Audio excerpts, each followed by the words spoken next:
नमस्कार आप सभी का। मैं रोहित सिंह एक बार फिर से आप सभी का बहुत बहुत स्वागत करता हूं Drupal.com के करियर खोज वेबिनार सीरीज में। आज का हमारा टॉपिक है digital marketing as a career.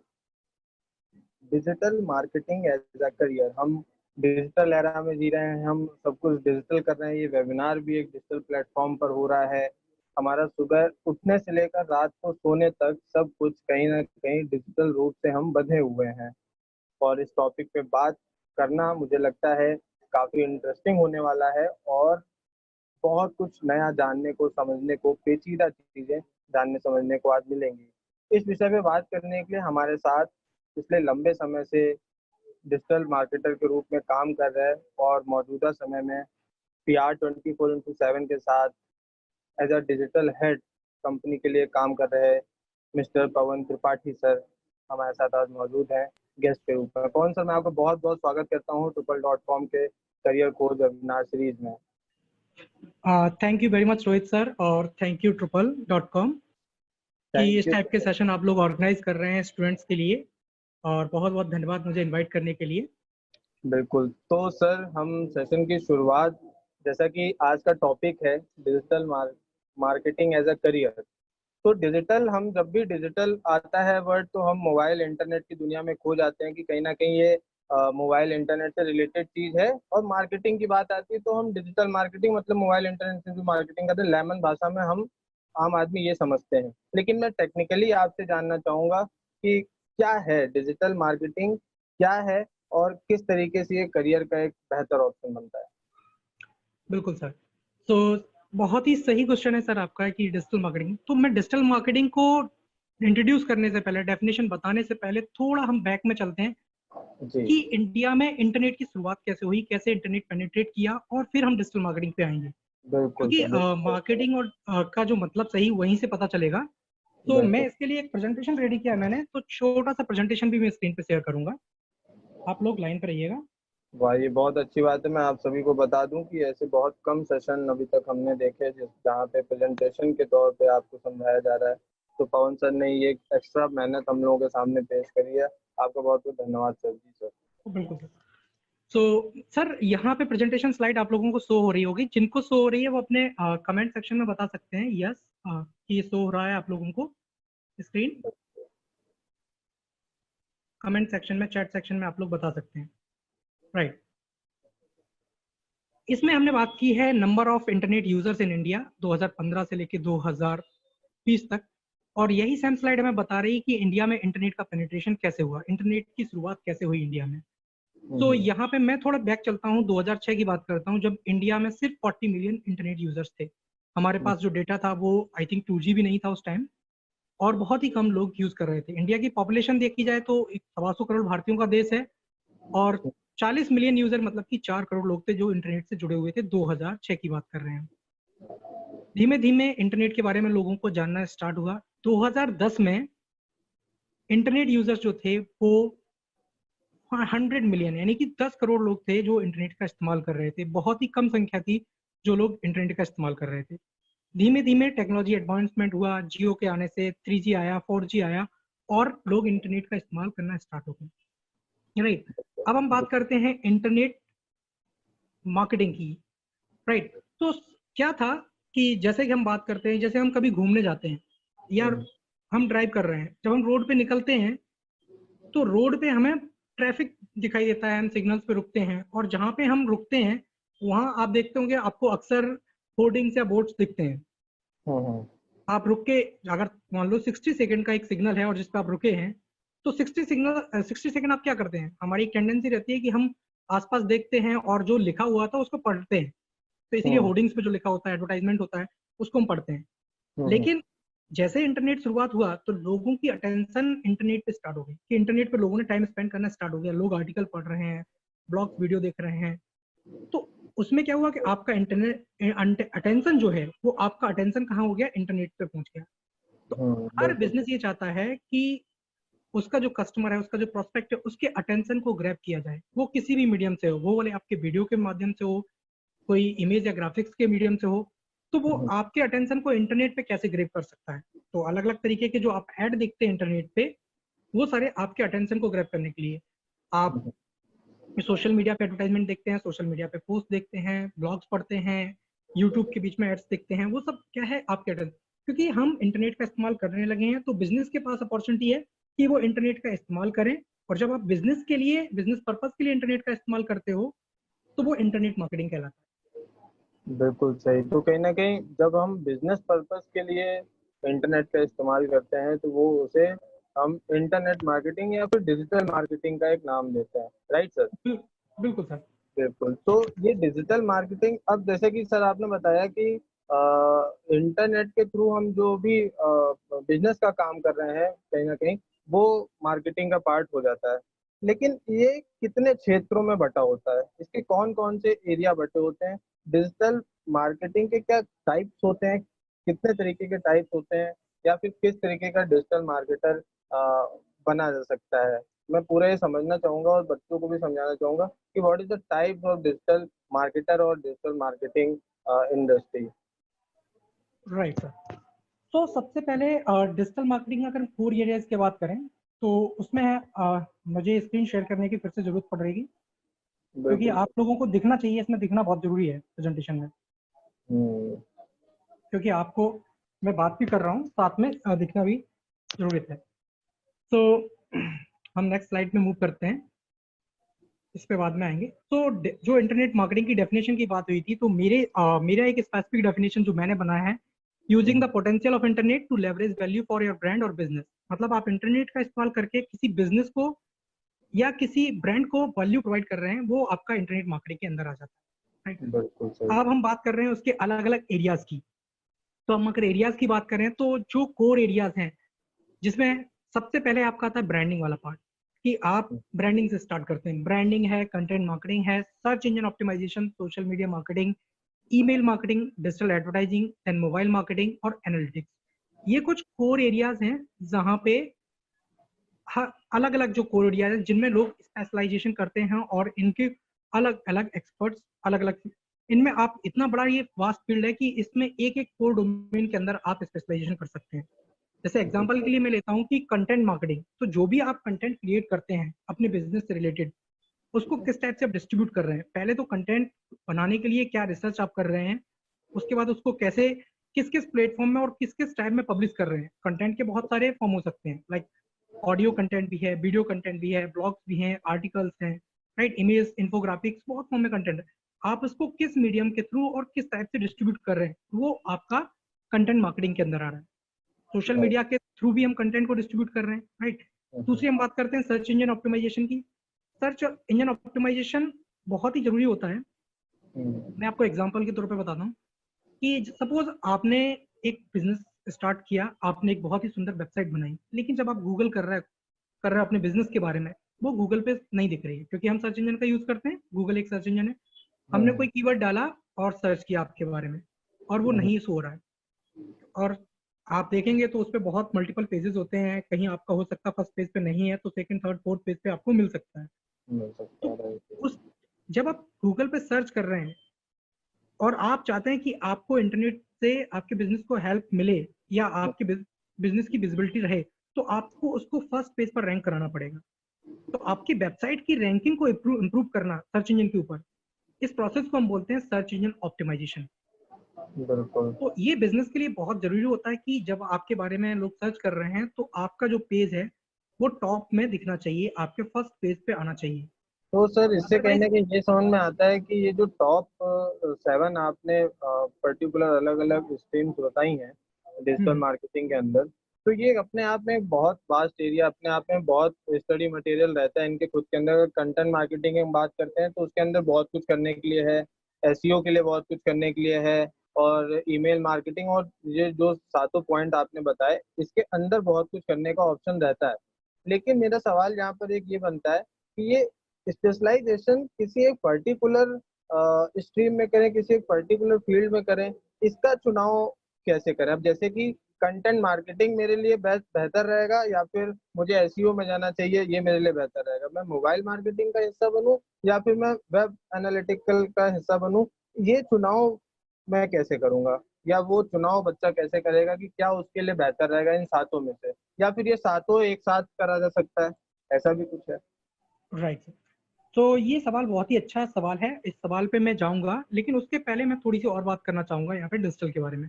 बिल्कुल सर। कि जो एरा हम जी रहे हैं, जिस एरा में, ये एरा कंप्लीटली डिजिटल है। राइट।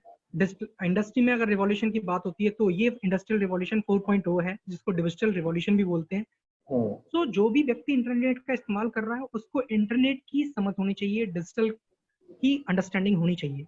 हम्म। और हर एक व्यक्ति को समझ के लिए उसको कुछ ना कुछ कोर्सेज करने पड़ते हैं, अकॉर्डिंग टू उनके इंटरेस्ट के अकॉर्डिंग वो लोग करते हैं। लेकिन जो लोग इस फील्ड में करियर बनाना चाहते हैं, तो हम्म। मुझे इस फील्ड में करियर बनाना है, तो मैं रिकमेंड ये करूंगा कि सबसे पहले आप सारे जो मॉड्यूल्स हैं, जो कोर मॉड्यूल्स हैं, उनके बारे में आपको थोड़ा थोड़ा स्टडी होना चाहिए। तो थोड़ा थोड़ा आप सबके बारे में पढ़ें, फिर डिसाइड करें कि आपका इंटरेस्ट कहाँ है, आपका हम्म। इंटरेस्ट किस चीज में है। और इसको डिसाइड करने के लिए एक मैंने बहुत अच्छा प्रेजेंटेशन में एक स्लाइड भी जोड़ा हुआ है कि इसमें जो हमारा माइंड होता है, राइट, हम्म। ये हमारी जो पर्सनालिटी होती है, क्योंकि हर एक व्यक्ति अलग अलग तरीके से सोचता है। कोई हम्म। क्रिएटिव माइंड होता है, कोई लॉजिकल माइंड होता है, कोई प्रोसेस ओरिएंटेड वर्क पसंद करता है। और लेकिन कई लोग ऐसे भी हैं, बोले कि मैं मुझे डिजिटल मार्केटिंग पढ़ना है, लेकिन मैं ऑलरेडी एक अच्छी पोजीशन पे हूँ, मैं किसी कंपनी में काम कर रहा हूँ, तो हम्म। मैं सिर्फ स्किल एनहेंसमेंट के लिए डिजिटल मार्केटिंग पढ़ना चाह रहा हूँ। तो आपका पर्पस जो है वो पहले क्लियर होना चाहिए, किस पर्पस के लिए आप पढ़ रहे हैं। राइट। तो मैं अब वो स्क्रीन भी आगे शेयर करता हूँ। इसका जवाब सर आपको इसमें मिलेगा। What aspect of digital marketing should I learn and how do I evaluate my skill set for various roles. तो हम राइट। धीमे धीमे एक एक चीज की बात करेंगे यहाँ पे। अब कुछ लोग हैं जो प्रोसेस ओरिएंटेड होते हैं। प्रोसेस ओरिएंटेशन का से मेरा मतलब ये है कि जैसे कि कोई भी एक काम कर रहे हैं हम, और उसकी कुछ स्टेप्स हैं। स्टेप्स का मतलब मैंने आपको बता दिया कि स्टेप 1 पे आपको ऐसा करना है, सेकंड स्टेप पे ये करना है, थर्ड स्टेप पे आपको ये करना है, और फोर्थ ये फाइनल स्टेप है। आप अगर चारों स्टेप्स को फॉलो करते हैं तो आप एक टास्क को कंप्लीट करते हैं। तो ऐसे टास्क जिनमें स्टेप्स फिक्स होती हैं या प्रोसेस उनकी फिक्स होती है, ऐसे टास्क को हम प्रोसेस ओरिएंटेड टास्क बोलते हैं। तो बिल्कुल। बहुत सारे लोग और बहुत सारी ऐसी पर्सनालिटी होती है जिनको ये टास्क पसंद आते हैं। उनको एक चीज सीख ली और वही रिपीटेड करते रहें और उनका काम चलता रहता है। तो अगर हम बात करें, जैसे गूगल में एड्स हम देते हैं या फेसबुक में एडवर्टाइजमेंट की बात करते हैं, तो उसके कुछ स्टेप्स हैं कि फर्स्ट स्टेज पे आपको आपका ऑब्जेक्टिव सिलेक्ट करना है, सेकंड स्टेज पे आपको वहां पे जाके आपकी ऑडियंस डिसाइड करना है, बजट डेट शेड्यूल करना है, उसके बाद आपका क्रिएटिव जाएगा और उस क्रिएटिव में आपको जाओ। तो आपने क्या किया कि उस प्रोसेस को सीख लिया कि कैसे फेसबुक ऐड को हम रन करा। रन करें, और वो आपको अच्छा लग रहा है। तो आप अगर इस टाइप की पर्सनालिटी आपकी, आपको प्रोसेस ओरिएंटेड वर्क पसंद है, तो आप SEO, SEM, Google analytics, automation वाले काम, और जो टूल ओरिएंटेड वर्क होते हैं, जो टूल पे आप कर सकते हैं अलग अलग टूल्स को सीख के, वो सारे काम आप कर सकते हैं प्रोसेस ओरिएंटेड में। अब उसके बाद दूसरी हम बात करते हैं टेक्नोलॉजी ओरिएंटेड। अब कुछ ऐसे माइंड्स होते हैं जो लॉजिकल माइंड्स होते हैं और जो टेक्नोलॉजी ओरिएंटेड होते हैं, जैसे कोडर है, डेवलपर है। सपोज मैंने अपने एक फ्रेंड को बताया कि लाइक मुझे एक सॉफ्टवेयर बनवाना है या मुझे एक वेबसाइट बनवाना है, और उस वेबसाइट के कुछ फीचर्स होने चाहिए। मुझे मैंने उसको वर्बली बताया, लेकिन अगर वो कोडर या डेवलपर है तो वो उसके अपने अकॉर्डिंग लॉजिक डेवलप करेगा और उसके अकॉर्डिंग एक वेबसाइट डेवलप करके आपको या सॉफ्टवेयर डेवलप करके देगा। तो ऐसे लोग जो लॉजिकल थिंकिंग रखते हैं, टेक्नोलॉजी ओरिएंटेड हैं, उनके लिए कोडिंग डेवलपमेंट में बहुत अच्छा स्कोप है। इसमें कोडिंग में सॉफ्टवेयर कोडिंग डेवलपमेंट भी है, वेब डेवलपमेंट भी है, ऐप डेवलपमेंट भी आ जाता है। तो एक हो गया प्रोसेस ओरिएंटेड, दूसरा आपका हो गया टेक्नोलॉजी ओरिएंटेड। थर्ड अगर हम इसकी बात करें तो थर्ड मैं लूंगा यहाँ पे मैनेजमेंट ओरिएंटेड। अब कई लोग ऑलरेडी एक्सपीरियंस्ड हैं, क्योंकि डिजिटल जो है एक डिजिटल का जो यूज है वो बहुत तेजी से बढ़ा हुआ है कोविड टाइम में या उसके पहले से। तो बहुत सारे लोग हैं जो पहले, जिनके पास डिजिटल स्किल्स नहीं थी और बाद में उन्होंने सीखी, लेकिन उनके पास एक्सपीरियंस जो है मान लो 10 साल का है, या उनके पास अब वो ऑपरेशन वाले चीज में नहीं जाना चाहते हैं, लेकिन वो उनके अंडर जो लोग काम कर रहे हैं उनको मैनेज करना है। तो मैनेजमेंट ओरिएंटेड लोग, उनको मैं सजेस्ट ये करता हूँ कि आप स्किल एनहेंसमेंट के लिए सारी चीजें सीखें। राइट। सारे मॉड्यूल्स का आपको नॉलेज होना चाहिए, और जो आप और वो आप अप टू डेट रहे चीजों से, ताकि आप, क्योंकि आपको काम कराना होता है, आपको टीम को मैनेज करना पड़ेगा, आपको डिजिटल स्ट्रेटेजी बनानी पड़ेगी। तो जो भी मिड लेवल मैनेजर हैं, डिजिटल स्ट्रेटेजिस्ट हैं, वो इस टाइप के मैनेजमेंट ओरिएंटेड पोजीशंस होती हैं उनकी, और वो इस टाइप के कोर्स करके अपने आप को अप टू डेट रखते हैं, स्किल एनहांसमेंट के बारे में बात करते हैं, राइट। तीसरी अगर हम बात करें तो आती है क्रिएटिव ओरिएंटेड। ऐसे जो माइंड, जो क्रिएटिव माइंड्स हैं, जैसे कि अगर मैं एग्जांपल लेता हूँ, हमारे पास अगर क्रिएटिव टीम है, अगर मैं उनको बोलता हूँ कि किसी भी कैंपेनिंग में आपको अलग अलग आइडियाज देना है, ऐसे लोग जिनके पास बहुत सारे आइडियाज होते हैं, अलग किसी एक टास्क को करने के बहुत सारे तरीके हैं या बहुत तरह की हम कैंपेनिंग कर सकते हैं, तो ऐसे लोग जो क्रिएटिव ओरिएंटेड हैं उनको विजुअलाइज करना बहुत अच्छे से आता है, उनके पास आइडियाज बहुत सारे होते हैं। और तो ऐसे लोग जो हैं content writer, social media marketer, या जो ग्राफिक डिजाइनिंग वाला, वीडियो मार्केटिंग वाला काम होता है, वीडियो प्रोडक्शन वाला काम होता है, इस फील्ड में ये बहुत अच्छा काम करते हैं, क्योंकि यहाँ पे क्रिएटिविटी की जरूरत होती है और जो राइटर है उसके अंदर क्रिएटिविटी होना बहुत जरूरी है। तो ये 4 पॉइंट है कि आप process oriented, technology oriented, management oriented और क्रिएटिविटी ओरिएंटेड। तो आपको सबसे पहले फाइंड आउट करना है कि आपकी जो पर्सनालिटी है वो किस कैटेगरी के अंदर सेट हो रही है, और उस सेटअप के साथ में आपको देखना है कि मैं किस में अच्छा कर सकता हूँ, उस चीज को आपको स्पेशलाइजेशन परस्यू करना चाहिए। बिल्कुल। ये मतलब सर मैं समझता हूँ कि इससे सही जवाब और कुछ नहीं हो सकता था, और एक बार में चीज़ें समझ में आती हैं आपके इस प्रेजेंटेशन से कि हमें तो सबसे पहले एक चीज़ ये क्लियर रखना है कि हमें अपना इंटरेस्ट और करियर, हम इन दोनों चीज़ में थोड़ा सा अगर डिफरेंस लेके चलेंगे कि हम इंटरेस्ट के साथ उसी करियर को अपना रहे हैं तो ज़्यादा बेहतर है। उसके बाद फिर जो 4 पर्टिकुलर पॉइंट्स पवन सर ने बताए, वो हमें साफ-साफ क्लियर करते हैं कि कितना ज़्यादा स्कोप अंदर नज़र आता है हर एक पर्टिकुलर फील्ड के अंदर। अगर आप प्रोसेस ओरिएंटेड हैं, अगर आप टेक्नोलॉजी ओरिएंटेड हैं, तो आपके पास कई तरीके की अपॉर्च्युनिटीज़ बनती हैं। सर इसके बाद एक सवाल ये बनता है कि वो कौन से संस्थान या फिर वो कौन से कोर्सेज़ हैं जो 12वीं और ग्रेजुएशन के बाद करना मुनासिब रहेगा, जिसको करके आगे संस्थानों के साथ जुड़ के जॉब वगैरह जैसी जो अर्निंग वाली बात होती है, करियर की शुरुआत वाली बात होती है, वो शुरू हो सकती है। वो कौन से कोर्सेज़ हैं जो मस्ट है, राइट। करना तो ज़रूरी है? बिल्कुल सर। तो इसके लिए सर, जैसे इसमें तो कोई बाउंडेशन नहीं है, डिजिटल स्किल्स के लिए कोई ऐसे सच रिक्वायरमेंट नहीं है कि मिनिमम आपने ये पढ़ाई की हो।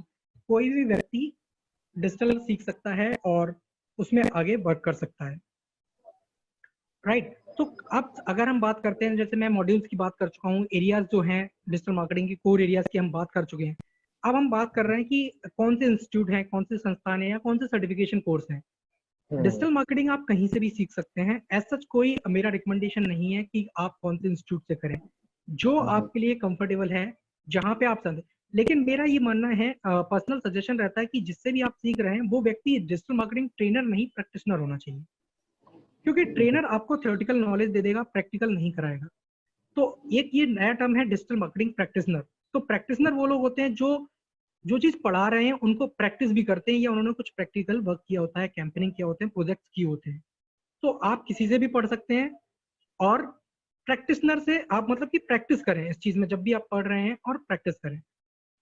तो लाइक आप आपके आसपास या ऑनलाइन किसी को भी देख सकते हैं, वहां से कोर्सेज परचेज कर सकते हैं और पढ़ सकते हैं। जब भी आप पढ़ रहे हैं तो देखिए कि सामने वाला जो व्यक्ति आपको पढ़ा रहा है, जो ट्रेनर है वहाँ पे, तो उसने एक्चुअल क्या वर्क किया है, क्या ट्रेनिंग, वो जो ट्रेनिंग दे रहा है तो वो प्रैक्टिकल वर्क करता है नहीं, क्योंकि आजकल बहुत सारे लोग इधर उधर से पढ़ के और वीडियो डालना स्टार्ट कर देते हैं। तो वो चीजें आपको देखना पड़ेगा कि कौन प्रैक्टिशनर है, कौन ट्रेनर है, और किस टाइप का कंटेंट, क्योंकि डिजिटल इंडस्ट्री सबसे फास्टेस्ट तेजी से बदलता हुआ ये चीज है कि यहाँ पे फेसबुक या गूगल की हम बात करें तो ये साल भर में मोर देन लाइक, आप अगर बात करें, मैं फेसबुक की बात करता हूँ तो लगभग 200-250 अपडेट्स आती हैं एक साल में। गूगल की बात करें तो गूगल की भी 300-350 अपडेट्स होती हैं, इतने ही दिन होते हैं हमारे साल में। अगर हम एक ईयर की बात करें 365, तो ये इंडस्ट्री ऐसी इंडस्ट्री है जहाँ पे जो बड़े प्लेयर्स हैं, जिनको हम बात करते हैं, फेसबुक की बात करते हैं, गूगल की बात करते हैं, तो इनके एल्गोरिदम में चेंज या इनकी जो अपडेट्स हैं पॉलिसीज में या दूसरे प्लेटफॉर्म्स में, वो रेगुलर बेसिस पे आती हैं। तो आपको एक कंटिन्यूस लर्नर बनना पड़ेगा, हमेशा सीखते रहना पड़ेगा इस इंडस्ट्री के अंदर। तो आप कहीं से भी कर रहे हैं तो डिजिटल प्रैक्टिशनर को ढूंढिएगा, और क्या मॉड्यूल्स वो पढ़ा रहे हैं, क्या कंटेंट है, वो चीजें आप देखिएगा। सर्टिफिकेट के पीछे मत जाइएगा, क्योंकि सर्टिफिकेट जो है वो आप कहीं से भी कर सकते हैं। गूगल के बहुत सारे फ्री सर्टिफिकेट है। अगर आपको कैंपेनिंग रन करना आता है, आपको कैंपेनिंग को एग्जीक्यूट करना आता है, आप चीज़ों को समझते हैं तो आपको सर्टिफिकेशन की जरूरत नहीं है और कहीं से भी आप ले सकते हैं। और एज सच कोचिंग के जो सर्टिफिकेट होते हैं वो किसी यूनिवर्सिटी से बहुत ही कम इंस्टीट्यूट होंगे जिनसे अफिलिएट होंगे। सेल्फ सर्टिफाइड रहते हैं तो आप उस पर ज़्यादा फोकस ना करें। उससे बेहतर है कि आप हाउ स्पॉट सर्टिफिकेशन है, गूगल का सर्टिफिकेशन है, फेसबुक सर्टिफिकेशन है, वहाँ पे वो सर्टिफिकेशन आप क्लियर करें। बिल्कुल। तो कहीं न कहीं ये सारी जो है पर्टिकुलर एरिया बनते हैं जिनके थ्रू आप एक कोर्स करके भी और किसी भी एज लिमिट के साथ, किसी भी एज बाउंडेशन के साथ ना रुक के किसी भी एज ग्रुप के साथ आप डिजिटल मार्केटिंग के कोर्स का अनुभव लेके इसमें काम आगे कर सकते हैं। पर सर जब बात आती है हमने कोर्स कर लिया, अब आती है अपॉर्च्युनिटीज़ की, अब आती है जॉब की। हम बात करते हैं ऐसा ऊपर-ऊपर से देखो तो समझ में आता है कि हम डिजिटल युग में जी रहे हैं, तो डिजिटल मार्केटर्स के लिए कोई कमी जैसी बात नहीं होगी क्योंकि सब कुछ घर बैठे और कोविड में तो और ऐसी सिचुएशन बनी है कि घर बैठे अब सब कुछ करने का आदमी वर्क फ्रॉम होम वाला एक कल्चर शुरू हो रहा है। क्या संभावना है सर, कैसे शुरुआत होती है, बच्चा जॉब के लिए कैसे जाता है, किस तरह की परेशानियाँ उसको फेस करनी पड़ती हैं या क्या चैलेंजेस होते हैं पर्टिकुलरली जो जब इंडस्ट्री में एंटर कर रहे होते हैं तब फेस करने को मिलती हैं? राइट, ठीक है सर। इसके तो बहुत सारे लोग जो अपनी करियर की शुरुआत कर रहे हैं डिजिटल मार्केटिंग कोर्स के करने के बाद, उनके लिए जी। स्पेशली सजेशन रहेंगे, क्योंकि बहुत सारे लोग प्रोफेशनल एनहेंसमेंट के लिए करते हैं, उनको करियर का पता होता है कि ऑलरेडी वो जॉब कर रहे होते हैं या मैनेजरियल पोजीशन पे होते हैं, उनको ये सब चैलेंजेस नहीं आते हैं। लेकिन बिल्कुल। जो लोग फ्रेशर्स होते हैं, जो सर्टिफिकेशन कोर्स करने के बाद अपने करियर की शुरुआत करना चाह रहे हैं, हुँ, उनको हुँ। चैलेंजेस आते हैं। अब वो चैलेंजेस क्यों? क्योंकि एक्सपीरियंस नहीं रहता है। इसमें क्या करना चाहिए आपको, जब भी आप कोई सर्टिफिकेशन कोर्स लें, उसके बाद सबसे पहले तो आपके आसपास जो भी कोई एजेंसी है या कोई कंपनी है जहाँ इंटर्नशिप अपॉर्चुनिटी है, तो वो हुँ, इंटर्नशिप अपॉर्चुनिटी के लिए आप जाएँ। कुछ महीने वहाँ पे आप एज़ ए इंटर्न सीखें हुँ, चीज़ों हुँ। को, तो आपको पहली अपॉर्चुनिटी वहाँ मिलती है। दूसरा क्या होता है, कई बार लोग सर्टिफिकेशन कर लेते हैं कोर्सेज़, और जैसे सपोज़ सर्टिफिकेशन किया तो सर्टिफिकेशन आपको उस चीज़ की नॉलेज दे रहा है, आपने एग्जीक्यूशन नहीं किया, आपने रियल प्रोजेक्ट अभी नहीं किए हैं, तो हुँ, हुँ। आपको वो इंटर्नशिप में मिल सकते हैं। तो कई बार क्या होता है कि सर्टिफिकेशन कोर्स करने के बाद लोग फ्रीलांसिंग सोचते हैं, वो बिल्कुल गलत है। आपको एटलीस्ट कुछ कंपनी के साथ, कुछ एजेंसी के साथ कुछ काम करना चाहिए कुछ दिनों तक, और उसके बाद आपको फ्रीलांसिंग या वर्क फ्रॉम होम वाली अपॉर्चुनिटी देखनी चाहिए, क्योंकि जब तक आपको किसी एक्सपीरियंस या किसी एक्सपर्ट पर्सन के अंदर आपने जब तक ट्रेनिंग नहीं ली है, तब तक आपको रहेगा। क्योंकि मेरी डेफिनेशन क्या है कि कब एक आदमी डिजिटल मार्केटर बनता है, कोई भी व्यक्ति जो डिजिटल मार्केटिंग कर रहा है, उसमें करियर बना रहा है, जब वो व्यक्ति अपने लिए एक दूसरा डिजिटल मार्केटर हायर करता है, तब वो हुँ, रियल में डिजिटल मार्केटर बनता है। राइट। तो इस चीज़ को आप समझें कि जब आप उस पोजीशन पे पहुँच जाएँ कि आप अपने लिए एक डिजिटल मार्केटर हायर कर लें, तो आप डिजिटल मार्केटर बन जाएँगे, और उस टाइम आप को कोई प्रॉब्लम नहीं होगी, क्योंकि आप वर्क भी ढूँढ लेंगे, क्योंकि आप रिजल्ट ओरिएंटेड हैं, इसलिए आप टाइम सेव करने के लिए और टीम हायर कर रहे हैं। हुँ, हुँ, राइट? हुँ। तो ये चीज़ें हैं। दूसरा, जब आप इंटर्नशिप कर रहे हैं, इंटर्नशिप के दौरान आपको कुछ चीज़ों का ध्यान रखना है कि क्योंकि 2 चीज़ें मैं आपको बता रहा हूँ यहाँ पे, कि अगर आप एजेंसी के अंदर इंटर्नशिप करने जा रहे हैं, तो हुँ, हुँ। एजेंसी के अंदर आप जॉब या इंटर्नशिप करते हैं, तो आपको बहुत स्पेसिफिक होता है, क्योंकि एजेंसी में मैं डिजिटल मार्केटिंग एजेंसी की बात कर रहा हूँ कि एजेंसी में आप जब जाते हैं, तो वहाँ पे टास्क बिल्कुल स्पेसिफिक होता है कि अगर आपको सोशल मीडिया के लिए रखा है, तो आप सोशल मीडिया में ही काम करेंगे। हुँ, हुँ। स्पेसिफिक होगा आपका डोमेन एरिया जो है। और अगर आपको एसईओ हो रहा है, तो आप एसईओ के अंदर ही इंटर्नशिप कर रहे हैं, उसी के अंदर आगे आपको जॉब करना है। तो अगर आप एजेंसी चूज़ कर रहे हैं, तो आपका पहले से सेट होना चाहिए कि मुझे किस डोमेन के अंदर आगे बढ़ना है। हुँ, अगर हुँ। कंपनी में आप करते हैं, कंपनी के अंदर क्योंकि बहुत सारी टीम्स नहीं होती हैं, अलग-अलग स्पेशलाइज़ेशन नहीं होता है, तो वहाँ आपको मल्टीपल डोमेन्स में काम करना पड़ता है। आपको सोशल मीडिया भी हो सकता है करना पड़े, ईमेल मार्केटिंग भी करना पड़े, आपको ब्रांडिंग भी करना पड़े, आपको कंटेंट सजेशन भी करना पड़े। तो अगर आप कंपनी में इंटर्नशिप कर रहे हैं या दूसरी जगह कर रहे हैं, तो वहाँ पे आपको हो सकता है बहुत सारे मल्टीपल रोल्स करना पड़े। तो आपको अगेन ये डिसाइड बेहतर करना है। रहता है। ये हाँ, बेहतर कि आपकी नज़र में कौन-सा बेहतर रहता है सर कि कहाँ से करना बेहतर रहेगा उन इनिशियल स्टेज में नए बच्चों के लिए? राइट। तो बेहतर क्या रहेगा, डिपेंड करता है आपका आगे आने वाला गोल है। अगर आप, जैसे मैंने आपको बोला कि शुरू में मैंने बताया था कि 4 क्लासिफिकेशन है। अगर आप किसी एक के अंदर अपने आप को फिट समझते हैं हुँ, हुँ। कि वो कौन-सी जगह है जहाँ मैं फिट हो रहा हूँ, तो आप बिल्कुल। स्पेशलाइज़ेशन के लिए वहीं से चले जाएँ। अगर हुँ, आपको अभी भी कन्फ्यूज़न है कि आप कहाँ फिट हो सकते हैं, तो आप किसी कंपनी में जाएँ, जहाँ पे काम करके फिर आपको समझ में आएगा कौन-सी जगह मैं फिट हो सकता हूँ। राइट। हम्म। और आगे चल के अगर आप कोई मैनेजर पोजीशन पे काम कर रहे हैं या फिर किसी दूसरी जगह पे काम कर रहे हैं जहाँ पे आपको मल्टीपल डोमेन का नॉलेज चाहिए, तो उस जगह आप अपने आप को डाइवर्सिफाई कर सकते हैं। तो मेरा सजेशन ये होता है कि पहले आप स्पेशलाइज करें और उसके बाद डाइवर्सिफाई करें। तो पहले अगर स्पेशलाइजेशन आप कर लेंगे उसके बाद आप डाइवर्सिफाई कर सकते हैं, आपको बाद में भी कर सकते हैं। तो बिल्कुल। दोनों तो ही चांसेस रहते हैं। कहीं ना कहीं शुरुआत में आपको इंटर्नशिप का पार्ट बनना चाहिए, और इंटर्नशिप से जो आप अनुभव लें, वो अनुभव ही आपको आगे जो है करियर में आगे बढ़ने का एक न्योता देता है और कहीं ना कहीं एक रास्ता खोलता है। सर, ये चीज़ ये समझ में आती है कि अभी तक के कन्वर्सेशन में कि डिजिटल मार्केटिंग एक ऐसा फील्ड हम मान के चलते हैं जिसमें कभी भी मंदी जैसा कोई दौर देखने को नहीं मिलेगा। क्या आप फ्यूचर और कितना ब्राइट देखते हैं, या फिर इसमें कुछ आप ऐसा देखते हैं कि कल को कुछ ऐसी चीज हो जाएगी जैसे आज कोविड आ गया, कल कुछ ऐसा आ जाएगा कि डिजिटल ही पूरा बंद हो जाएगा? ऐसा कुछ समझते हैं कि क्या फ्यूचर क्या है? मैं इन शॉर्ट कहूँ, फ्यूचर डिजिटल सर मार्केटर का। डिजिटल का कोई फ्यूचर नहीं है। डिजिटल का जो है प्रेजेंट है। वाह। आज जितनी डिमांड डिजिटल मार्केटर्स की है, जो चीज चल रही है, अगर प्रेजेंट टाइम पे इतनी डिमांड है, अगर आप अच्छा काम कर रहे हैं तो आपको जॉब की भी कमी नहीं है और आपके पास काम की भी कमी नहीं होगी। राइट। बिल्कुल। सो इसमें प्रेजेंट में ही इतनी अपॉर्चुनिटी है कि आपको फ्यूचर को देखने की जरूरत ही नहीं है। आप अच्छा काम करते रहें और रिजल्ट ओरिएंटेड बने तो आपको फ्यूचर की टेंशन ही नहीं है, क्योंकि प्रेजेंट में ही बहुत सारी अपॉर्चुनिटी है। तो मेरे हिसाब से बिल्कुल। इसका कोई फ्यूचर नहीं, प्रेजेंट है। बहुत अच्छी बात कही कि डिजिटल का आप सब लोग सुन लें, फिर से मैं आपको बता दूं, रिपीट कर देता हूं पवन सर की बात, कि जिसके भी मन में ये सवाल हो कि भाई डिजिटल का क्या फ्यूचर है, तो according to Pavan sir digital का कोई फ्यूचर नहीं है। डिजिटल का सिर्फ और सिर्फ प्रेजेंट है, और प्रेजेंट इतना अच्छा है तो वो फ्यूचर अपने आप बेहतर हो ही जाएगा। लेकिन सर, जब हमने ये मान के चल लिया कि प्रेजेंट बहुत अच्छा है, फ्यूचर भी बेहतर होगा, आज मैं देखता हूँ सैकड़ों की संख्या में डिजिटल मार्केटर अपने नाम के आगे लगा लगा के घूमते हैं कि मे बी ये होता है। मैं इन ये सवाल इसलिए करना चाहता हूँ कि शुरुआती जो फेज होता है बच्चों के लिए, उसमें सही और गलत का चुनाव करना बड़ा मुश्किल होता है।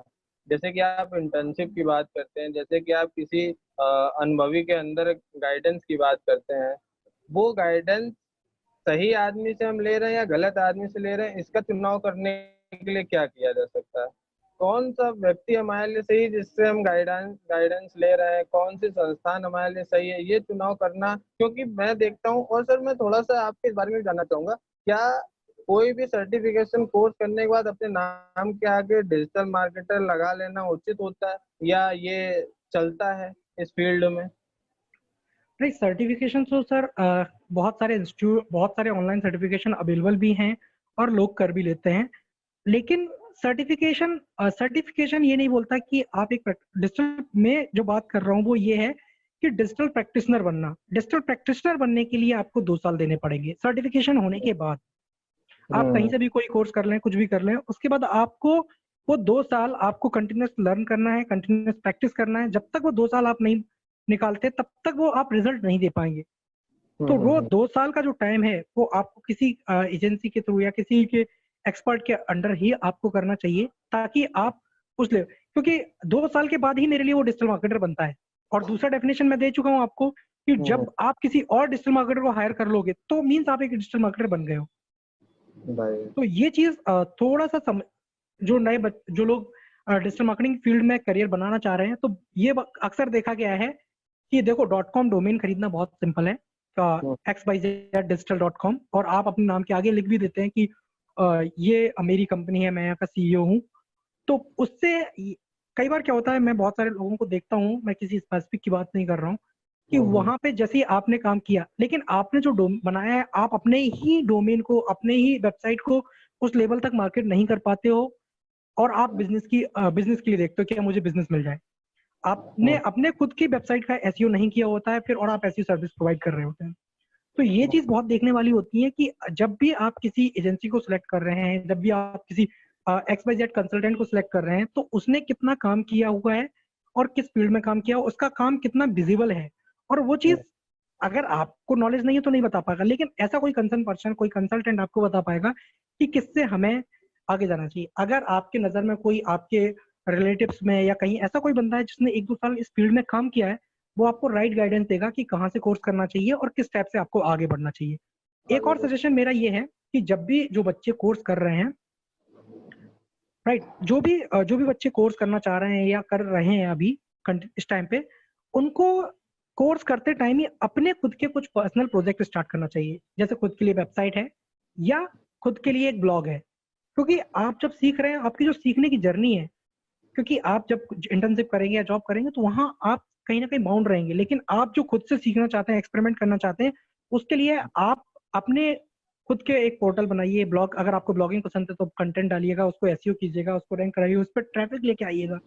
और अगर आप का इंटरेस्ट है तो आप वेबसाइट बना के उसको रैंक करा सकते हैं। अगर आपको लिखना पसंद नहीं है, वीडियो पसंद है आपको, तो अगर वीडियो रिकॉर्डिंग करना पसंद है तो आप यूट्यूब पे जाके अपना एक चैनल बना के उसको स्टार्ट कर सकते हैं। कहीं से भी आप चीजों को प्रैक्टिकली स्टार्ट कीजिएगा। जब आप प्रैक्टिकली आना स्टार्ट करेंगे, प्रैक्टिकली चीजों को काम करना स्टार्ट करेंगे, तो अपने आप चीजों को आप सीखते भी रहेंगे और उसको रिजल्ट ओरिएंटेड बनाते रहेंगे आप। राइट, चीजों को सीखने के बाद प्रैक्टिस बिल्कुल करना जरूरी है। तो आप कोर्स कर रहे हैं या करने वाले हैं, तो आप पहले दिन से ही आप प्रैक्टिकल उसको इम्प्लीमेंट करें। बिल्कुल, तो ये एक बहुत अच्छी बात सर आपने आप ये सजेशन दिया कि आप कोर्स के साथ साथ अपनी प्रैक्टिस करना ना भूलें, और प्रैक्टिस के कुछ अलग अलग आयाम सर ने बताए कि आप कंटेंट या फिर वेबसाइट बना के या फिर अपना एक यूट्यूब चैनल बना के भी उस पर काम एज अ प्रैक्टिस के रूप में शुरू कर सकते हैं। एक सवाल सर मैं लूंगा, लेकिन सवाल से पहले मैं आप सभी को बता दूं कि आप अपने सवाल कमेंट सेक्शन में ड्रॉप कर सकते हैं। जो लोग भी अभी इस वक्त हमें वेबिनार और फेसबुक पे यूट्यूब पे लाइव देख रहे हैं, अपने सवाल आप ड्रॉप कर सकते हैं। हम आखिरी के 20 मिनट्स में कौन सर से उन सारे सवालों के जवाब लेंगे। सर एक चीज ये समझ में आती है कि अपॉर्चुनिटीज बहुत ज़्यादा हैं और संभावनाएं ऐसी ऐसी हैं कि कभी खत्म होता नहीं दिखता है। लेकिन एक टाइम ऐसा आता है, जैसे कि हम अभी देख रहे हैं पिछले कुछ सालों से या मोदी गवर्नमेंट के बाद से, कि एक आत्मनिर्भर भारत वाली जो बात होती है, तो उसमें बहुत से यंग एंटरप्रेन्योर्स पैदा होते हैं, बहुत सारे स्टार्टअप वाला जो एक जर्नी होता है, स्टार्टअप इंडिया हमने देखा। क्या डिजिटल मार्केटिंग का कोर्स करने के बाद जॉब नहीं करना है, तो अपना पेट पालने के लिए और 4 लोगों को अपने साथ जोड़ के उनका पेट पालने के लिए, एक अपना बिजनेस एस्टेब्लिश करने के लिए क्या जरूरी उपाय हैं, या फिर अगर जॉब नहीं करना है तो और क्या साल का एक्सपीरियंस है जिसने पढ़ाई करी हुई है, प्रैक्टिस करी हुई है? राइट सर, तो ये बहुत ही अच्छा सवाल है। तो सबसे पहली जो बात होती है कि आपने डिजिटल मार्केटिंग कोर्स किया, आपने प्रैक्टिस की हुई है और आपको लगभग 2-3 साल का एक्सपीरियंस भी हो चुका है। अब राइट। उस टाइम आपके पास पोर्टफोलियो है आपका, आपने जो काम किया है उसको, आपने जो प्रोजेक्ट किए हैं उसका आपके पास डिटेलिंग है, आपकी प्रोफाइल जो बन रही है वो है। तो आप ऑलरेडी उस चीज में कर चुके हैं। देन आपको पर्सनल ब्रांडिंग पे फोकस करना है थोड़ा सा। पर्सनल ब्रांड बिल्ड कीजिए। और आप डिजिटल मार्केटर, क्योंकि आप जब काम करेंगे तो आपको और लोगों की जरूरत होगी। हम्म। अब इसमें जब आपका एक पोर्टफोलियो बन जाएगा, जब आप काम कर रहे हैं, लोगों के साथ जुड़े हुए हैं, तो धीमे धीमे आपके पास अप्रोच आना स्टार्ट हो जाएगी। आपके पास नॉलेज है, उस नॉलेज को आप लोगों के साथ शेयर कीजिएगा। जब आप शेयर करना स्टार्ट करेंगे अपने नॉलेज को, तो आपकी पहचान बनेगी। जो भी आपको आता है, जिस फील्ड में आपने रिजल्ट दिए हैं, आपको लगता है कि ये इसमें मेरे से ज्यादा अच्छा कोई नहीं बता सकता है, या इस फील्ड पे मैं बहुत अच्छी से बात कर सकता हूँ, वो आपके डिजिटल मार्केटिंग फील्ड का कोई भी एरिया हो सकता है जिसपे आप बात करना चाह रहे हैं। तो इस एरिया में आप बात करें लोगों से, तो आपके साथ लोग जुड़ना स्टार्ट करेंगे, आपके कंटेंट को पसंद करेंगे और आपसे ऑटोमेटिकली जुड़ना स्टार्ट हो जाएंगे। उनके ही रेफरेंस से आपको वर्क मिलेगा। और कुछ लोग जो इंडिविजुअली प्रैक्टिस करना चाहते हैं, उनके लिए ये है कि बहुत सारे फ्रीलांसिंग लाइक ऑनलाइन ऐसे वेबसाइट्स हैं, जैसे अपवर्क है, या फिर हम फाइवर की बात करते हैं, या freelance.com है। तो इस टाइप के जो पोर्टल है, वहाँ पे आप अपनी एक प्रोफाइल बना सकते हैं और उस प्रोफाइल पे आप अपने प्रोजेक्ट, अपने बारे में लिख सकते हैं और उसके जरिए आप स्टार्ट कर सकते हैं। वहां से भी आपको प्रोजेक्ट आ सकते हैं। शुरू में आप कुछ लोगों के लिए सस्ते में काम करें, और उसके बाद आप, जब आपका एक पोर्टफोलियो बन जाए, जब आपके पास काम आने लगे, उसके बाद आप अच्छा चार्ज कर सकते हैं धीमे धीमे। और धीमे धीमे जैसे आपके पास काम आए, आप अपनी टीम को बिल्ड कर सकते हैं। तो ये शुरुआत करने का एक तरीका है जब आपके पास एक एक्सपीरियंस है। लेकिन अगर आप फ्रेश कोर्स करने के बाद स्टार्ट करते हैं, तो वो एक रिजल्ट आप नहीं दे पाएंगे, या जो भी आपके साथ लोग जुड़ेंगे उनको रिटेन करना थोड़ा सा मुश्किल होगा मेरी नजर में। बिल्कुल सही। तो सर इसके बाद एक चीज़ ये भी समझ में आती है कि हमने सब कुछ कर लिया, और लास्ट में एक सवाल हमेशा बनता है, क्या कितनी कमाई हो जाएगी, क्या सैलरी रहती है। अगर हम जॉब के पर्पज से देखते हैं तो जॉब के पर्पज से क्या इनिशियल लेवल पे इनकम बनती है, और जब एक्सपीरियंस अनुभव हो जाता है उसके बाद मैक्सिमम कितना अप्रोच नजर आता है। और अगर वहीं हम जब हम अपना खुद का व्यवसाय शुरू करने की बात करते हैं तो कितना ज़्यादा पैसा उसमें कहीं न कहीं इन्वेस्ट करना होता है, और उससे क्या रेवेन्यू जनरेट होता है, कितने समय। देखिए सर, इसमें बहुत सारी चीज़ें हैं। ये जो डिजिटल मार्केटिंग का वर्क है, ये स्किल बेस्ड वर्क है। हुँ, तो हुँ। स्किल बेस्ड जो भी काम होते हैं, उनका कोई फिक्स, जैसे प्रोडक्ट होता है, उसमें हम एक फिक्स प्राइस रख लेते हैं कि हमारे इनपुट्स ये लगे हैं और ये आउटपुट है, ये प्रोडक्शन कॉस्ट है, ये आपकी मैन्युफैक्चरिंग कॉस्ट आ गई, और दूसरा आपने एक प्राइस सेट कर दिया कि ये एक स्टैंडर्ड प्राइस है जो मार्केट में जाएगा। हुँ, लेकिन हुँ। जब हम बात करते हैं किसी स्किल की, और स्किल को जब आप मोनेटाइज करते हैं, तो इसमें आप एक पेंटिंग बाजार में जो मिलती है वो 50 रुपए की भी होती है, 100 रुपए की भी होती है, और 5,000 रुपए की भी होती है। और कई पेंटिंग्स आपने लाखों करोड़ों रुपए की देखी। तो पेंटिंग किस एजेंसी से आप काम करवा रहे हैं, कौन सा डिजिटल मार्केटर उसको हैंडल कर रहा है, ये सब डिपेंड करता है उसके एक्सपीरियंस पे, उसके वर्क में, और किस क्वालिटी का वर्क वो डिलीवर कर रहा है। तो स्किल्स में तो मैं समझता हूँ कि आप चार्ज जो होता है वो डिफर करता है अलग अलग सिटीज में, अलग अलग जगह पे, अलग अलग पर्सन टू पर्सन ये डिफर करता है कि हुँ, आप हुँ। वो कितना चार्ज करेगा, उसकी वो स्किल्स है उनको आपको हुँ, सर्व करने के लिए। तो ये डिपेंड करता है। एक वेबसाइट है जो 2,000 में भी बनती है, 3,000 में भी बनती है, और 2 लाख रुपए में भी बनती है, और वो हो बात। सकता है सेम लेवल का काम हो। डिपेंड करता है कि आपने किससे करवाया है, राइट, और कौन कर रहा है। तो कई बार ऐसी चीजें ये आपको देखने को मिलेंगी कि कई लोग वेबसाइट आपको देखेंगे कि 2,000 रुपए में बना रहे हैं, 3,000 में बना रहे हैं, कई लोग उसके लिए 50,000, 2 लाख भी चार्ज करते हैं। तो सर वो मैं ये वक्त में, समझना चाहता हूँ, ये मैं समझना चाहता हूँ, क्योंकि इससे एक ये विश्वास वाली बात भी कहीं न कहीं पैदा होती है, कि ऐसे जब बहुत ज़्यादा संभावनाएँ होती हैं, मार्केट में बहुत ज़्यादा रश होता है किसी एक पर्टिकुलर चीज़ को लेके, तो कहीं न कहीं फ्रॉड वाली चीज़ें भी बढ़ने लगती हैं। अब डिजिटल मार्केटिंग की हम बात करते हैं, तो मैं मानता हूँ कि किसी भी एक छोटे शहर को आप पकड़ लें, छोटा हो या बड़ा शहर, गली में एक गली के अंदर 2-4 डिजिटल मार्केटिंग की दुकान आपको खुली हुई मिल जाती है। उसमें क्या होता है कि सर कई बार एज़ अ क्लाइंट वो भरोसा करना बड़ा मुश्किल हो जाता है, और बहुत से लोग ये समझ पाना उन लोगों के लिए मुश्किल हो जाता है कि एक आदमी 2,000 में वही काम कर रहा है, एक आदमी 20,000 उसी काम के ले रहा है। तो किस पे हम बिलीव करें, और ऐसा उसने क्या किया हुआ है, हम मे भी उसका काम पिछला देख लें, हम सारा कुछ कर लें, पर एक विश्वास वाली जो बात होती है, वो सर कहीं न कहीं इसमें खटक जाती है। ये ऐसा क्यों होता है? एक एक आदमी एक ही काम 2,000 रुपए में करता है, तो एक 20,000 रुपए में करता है। और सर इसके साथ एक चीज़ और जानना चाहूँगा आपकी तरफ से कि वो कौन-सी पर्टिकुलर स्किल्स होती हैं, जिन स्किल्स का एक डिजिटल मार्केटर के भीतर होना बेहद ज़रूरी है, होना ही चाहिए, अगर आप इस डिजिटल मार्केटिंग की फ़ील्ड का हिस्सा बनना चाहते हैं तो? ये दोनों सवाल सर मैं लूँगा आपसे। Right sir. सो और सर, पहले मैं जवाब देना चाहूंगा कि जो प्राइस का डिफरेंस आता है अलग अलग लोगों के वर्क जी। में, तो इसके लिए देखो क्या होता है कि बहुत सारे डिजिटल मार्केटिंग के अंदर इंडिविजुअल प्रैक्टिशनर हैं। इंडिविजुअल प्रैक्टिशनर का मतलब है कि कई लोग वर्क फ्रॉम होम अपने काम कर रहे हैं, और कई लोग जो फ्रीलांसिंग में वर्क करते हैं। अब कई हुँ, बार क्या होता है, जैसे मुझे एक वेबसाइट बनवाना है, तो वेबसाइट के लिए मुझे क्या जरूरत है? वेबसाइट के लिए मुझे एक वेबसाइट का टेम्पलेट है, मतलब कि कोड्स की जरूरत हो सकती है, ग्राफिक्स की जरूरत होगी, और कंटेंट की जरूरत होगी, राइट। उसके बाद फिर एसईओ बिल्कुल। की जरूरत हो। तो अगर एक सिंगल व्यक्ति ये सारे काम कर रहा है, मतलब मैंने वेबसाइट की कोडिंग भी मैंने कर ली, कंटेंट भी मैंने लिख लिया, ग्राफिक्स भी मैंने डिजाइन कर ली, और हुँ, एसईओ भी मैंने कर लिया, तो हो सकता है कि मैं इन सारे काम में बहुत अच्छा नहीं हूँ। मैं हो हुँ, सकता है कई स्किल में अच्छा हूँ, कई जगह में बिल्कुल एवरेज हूँ। हुँ, तो हुँ, वो आपको मेरे वर्क में दिखेगा, क्योंकि सारे काम मैं ही कर रहा हूँ। लेकिन हुँ, हुँ, जहां आप एक एजेंसी की बात करते हैं, तो वो इंडिविजुअल टास्क के लिए इंडिविजुअल लोग रखते हैं। बिल्कुल। उनके पास वेबसाइट के कोड डिजाइन करने के लिए उनके पास कोडर या डेवलपर होता है, ग्राफिक्स के लिए ग्राफिक डिजाइनर है, वीडियोस की जरूरत है तो वीडियो का अलग से प्रोडक्शन डिपार्टमेंट उनका वो टीम है। और उसके बाद अलग अलग चीजें हैं जो आपको, जो वर्क का डिफरेंस है, क्योंकि एक ग्राफिक डिजाइनर जो दिन भर ग्राफिक डिजाइनिंग में प्रैक्टिस कर रहा है, उसका वर्क अलग होगा एक ऐसे व्यक्ति से जो एक दो ग्राफिक्स डेली के बनाता है, या जो मल्टीपल चीजों में काम कर रहा है। तो ये बहुत ही जरूरी होता है बिल्कुल कि सही। आप जब आप काम करा रहे हैं, क्योंकि एजेंसी क्यों ज्यादा चार्ज करती है, क्योंकि वो 4 लोगों को एक साथ रख के आपके एक प्रोजेक्ट पे काम कर रही है, और जबकि एक इंडिविजुअल प्रैक्टिशनर है, वो अकेला ही सारी चीजों को देख रहा है।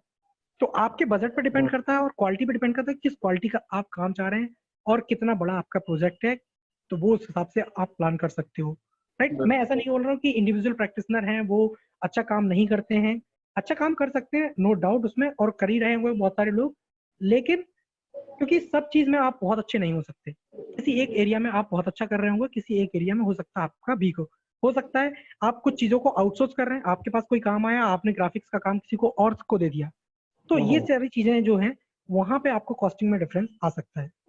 तो ये एक तो स्किल्स वाला है कि स्किल्स डेफिनेटली अपने अकॉर्डिंग आप रहेंगे, एजेंसी से आप काम कराएंगे, इंडिविजुअल से काम कराएंगे तो डिफरेंस आएगा प्राइस में, राइट। और दूसरा फिर आप जो वर्क क्वालिटी देखेंगे तो वो डिफरेंट होगी। एक 2-4 हजार रुपए की वेबसाइट में और एक 10,000 या 2 लाख रुपए की वेबसाइट की जो क्वालिटी होगी उसमें डिफरेंस आपको बिल्कुल कहीं ना कहीं वो अंतर समझ में आ जाता है, पर ये भ्रांति और एक जो कंफ्यूजन मार्केट में पैदा होता है वो कहीं ना कहीं गलत हो जाता है। सर एक चीज ये भी समझ में आती है, हम पहले स्किल्स सर जान लेते हैं, मोटा मोटी वो स्किल्स जो मस्ट है एक डिजिटल मार्केटर के तौर पे आपके अंदर होना मस्ट है। राइट। सो सर जैसे कि बहुत सारी फील्ड होती है जहाँ पे आप कंटिन्यूस नहीं भी सीखें तो काम चल जाता है। हम्म। डिजिटल मार्केटिंग एक ऐसी फील्ड है जहाँ पे रेगुलर आपको सीखना पड़ता है। तो हम्म। पहली जो स्किल है वो है कंटिन्यूस लर्नर। आप हम्म। कंटिन्यूस लर्नर होना चाहिए क्योंकि गूगल, फेसबुक और दूसरे प्लेटफॉर्म्स की अपडेट्स आती हैं। आज आप सोशल मीडिया यूज कर रहे हैं तो सोशल मीडिया के इधर बहुत सारे और भी प्लेटफॉर्म हैं जो कल के दिन नए आएंगे और आप उन पे सीखेंगे उसको और आप एक्सपेरिमेंट करेंगे, आगे बढ़ेंगे। तो सबसे पहला स्किल है कि आप कभी सीखना नहीं छोड़ सकते। तो कंटिन्यूस लर्नर पहला है, राइट। दूसरा, अगर आप डिजिटल मार्केटिंग में बहुत अच्छा करना है तो आपको एक बिजनेस की अंडरस्टैंडिंग होना बहुत जरूरी है। मतलब आप कहीं ना कहीं उस लेवल पर सोच पाए कि उसकी स्ट्रेटेजिक प्लानिंग क्या करेंगे आप। किसी भी बिजनेस के लिए आप जब प्लान बना रहे हैं, मार्केटिंग का प्लान बना रहे हैं, तो मार्केटिंग कंसेप्ट, उसकी ऑडियंस की स्टडी या किस टाइप का जो आप एक रिसर्च करेंगे ऑडियंस के लिए, उसकी डेमोग्राफिक साइकोग्राफिक स्टडी के लिए, वो टारगेटिंग बहुत इंपॉर्टेंट होती है। क्योंकि ऐड चलाना तो 10 मिनट में कोई भी सीख सकता है यूट्यूब का वीडियो देख के, लेकिन किसको ऐड दिखाना है वो सबसे इंपॉर्टेंट होता है। अगर आपने सही टारगेटिंग की, अपनी ऑडियंस को सही से सिलेक्ट किया, स्ट्रेटेजिक प्लानिंग, तो बिजनेस अंडरस्टैंडिंग और जो अंडरस्टैंडिंग बिजनेस की होती है कि आप एक मार्केटिंग कंसेप्ट को, बिजनेस को कैसे देखते हैं कि कौन से बिजनेस के लिए क्या, तो बिजनेस की अंडरस्टैंडिंग बहुत जरूरी है, राइट। तो एक बिजनेस अंडरस्टैंडिंग, दूसरा आपका कंटिन्यूस लर्निंग।